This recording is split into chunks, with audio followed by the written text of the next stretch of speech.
mon Dieu!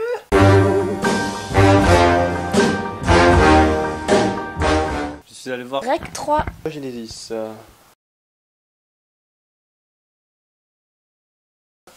Alors c'est un film pourri. C'est Rec 1 vu sous un autre angle, vu sous l'angle du mariage. Qui parlait d'un mariage pourri. Parce qu'en fait, il y a Leslie et Hong qui se touchent le à la caméra, il faut que je reste concentrée face à ça, donc c'est un peu dur. Leslie, il y a Leslie qui dépasse. Donc en gros, l'histoire elle se passe à un mariage en Espagne. Avec des Espagnols pourris. Non, je déconne, j'ai rien contre les Espagnols. Sauf que, comme par hasard, il y a un des invités qui travaillait travaillait dans un centre de vétérinaire et il s'est fait mordre par un chien qui a été contaminé. Et c'est pas devenu Spider chien. Non. Le mariage se déroule normalement, sauf que pendant le repas, le soir, pendant la fête, il y a l'oncle s'est transformé en zombie. Et en fait, du coup, il attaque sa femme, qui va attaquer les autres, et ainsi de suite, jusqu'à ce que presque tout le monde soit transformé en zombie. Et je crois que c'est la prolifération de gens qui sont possédés. Petit pourri, tu l'aimes beaucoup. Voilà.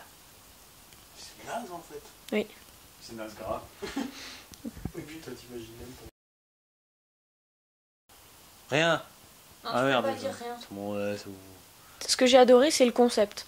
En gros, s'ils l'ont fait exprès, ils ont pris tous les clichés super nazes de toute l'histoire du cinéma et ils ont tout condensé dans un film. Du coup, moi, j'ai trouvé ça super marrant. J'ai bien aimé que ce soit pas tourné comme Rec 1. Genre les gros plans sur les yeux de la mariée, plein de larmes, qui dit « Non, mais je laisserai pas mon mari mourir ici !» Puis elle se déchire la robe, elle prend une tronçonneuse et puis elle va chercher son mari.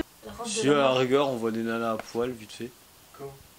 Ouais, d'accord, on n'en voit pas. On voit la jarretière de la mariée. Oh là là. Mais d'un côté, c'est pas bien dans la philosophie du film. Mais c'était tourné normalement, plus ou moins. Voilà. Ou alors son mari qui justement est dans une église et tout ce qu'il trouve à faire c'est de mettre une vieille armure de Saint-Georges et de se battre avec une armure du Moyen-Âge contre les zombies et tout. Enfin, c'est super cliché. C'est que le film était relativement court. Donc on a pu assez vite rentrer chez nous pour aller dormir. Ce que j'ai pas aimé d'une part, c'est que c'est plus rec. Si en fait ils voulaient faire un film d'horreur, c'est raté. C'est plus rec quoi, c'est plus tourné à la rec et ça me fait chier grave. Parce que j'ai plus ri du début à la fin. C'est l'humour pourri. Hein, c'était un humour bateau, niais, quoi. Enfin, trop facile. Contrairement à Pierre Nardot, grosse tapette, il a crié un moment dans le film parce qu'il y a un zombie qui a surgi. Quand on regarde Rec 1, on se dit c'est une contamination. Et à la fin de Rec 1, on se dit que finalement c'est pas une contamination, c'est quoi? C'est de l'exorcisme? Je sais plus trop ce que c'est. C'est de la possession.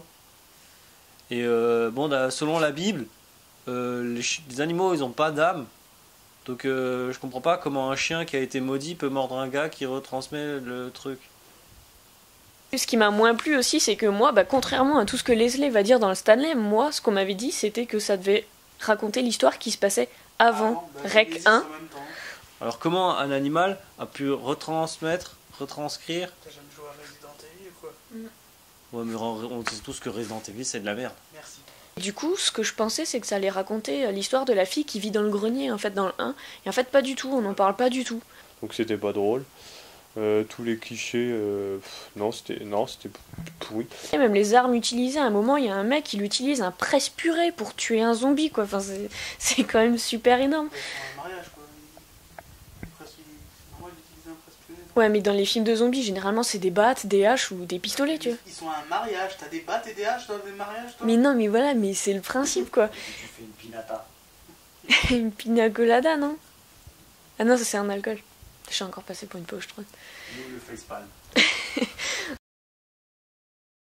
Je pense que le fait d'avoir vu Battleship avant m'a transporté sur un nuage et donc j'ai accepté tout et n'importe quoi. Pour ça que je me suis retrouvé sur ce film. En fait, il s'appelle John l'éponge et pas Bob l'éponge parce qu'il a pas eu les droits. Je suis contaminé. Tu vas mourir. Regarde.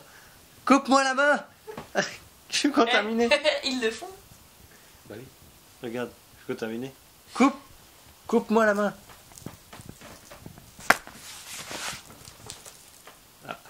Gary.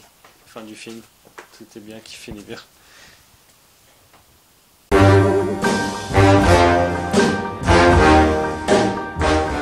Et puis bon, voilà, je veux dire, tu te balades dans un palace, 50 000 zombies autour de toi, tu trouves une arme, tu tues un zombie. Ton premier réflexe, tu gardes l'arme sur toi. Et ben non, le mec il laisse tout. Et il met 10 ans à retrouver une arme. Alors, vous aurez le plaisir de regarder Man vs Zombie. Hein, parce que dedans, il y a tout ce qu'il faut faire pour survivre à une attaque de zombies. Ça sortira jamais, mais c'est pas grave. Regardez-le quand même. Un jour peut-être, ça c'est peut-être. Au moins, à la fin. On a des problèmes en fait avec. On a des problèmes de droit. On peut pas le sortir parce qu'on aurait trop de chiffres. Mais ça viendra peut-être un jour. Merci Romain.